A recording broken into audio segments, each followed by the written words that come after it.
George explores the grain chain with support from farmers and millers across the UK.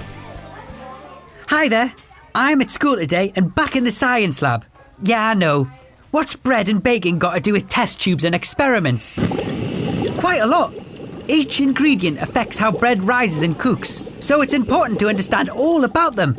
Can you remember all the ingredients? There was flour, water, yeast, and last but not least, salt. So they are the basic elements, but there's more going on than you might think. Let's get in close with the microscope to see the yeast at work.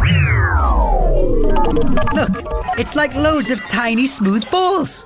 Yeast is a microorganism, one of the tiniest forms of life. It's part of the fungi family, in fact.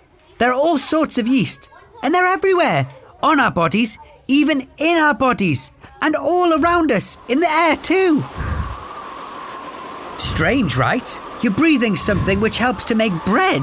If yeast is placed in a warm, damp surroundings, with starchy or sweet matter, it'll start to multiply.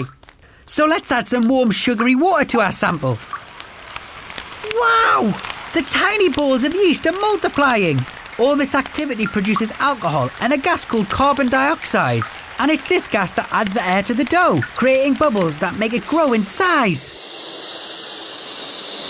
The yeast used by bakers is called Saccharomyces cerevisiae. Sounds a bit like a magic spell, doesn't it? In fact, I think yeast is pretty magical. It's made in laboratories and can be in liquid or dried form. Bakers mostly use the dried stuff. It's like a powder, which makes it really easy to move around and store, which helps when you're making 12 million loaves every day. The important bit is that yeast is a living thing, and if the liquid it's mixed with is too cool, the yeast won't multiply, and if it's too hot, the yeast will be killed. Don't worry, it isn't alive in that way. Another clever bit of science you find in bread is the important protein found in flour, known as gluten. It's incredibly stringy stuff. It may seem a bit weird, but gluten helps make the dough soft as well as strong. Soft, so the dough can expand when the yeast bubbles form, and strong, so that these gas bubbles don't burst. Without gluten, your bread wouldn't be fluffy and the holes would be smaller, more like what you get in a slice of cake. Time to get back in the kitchen for some baking.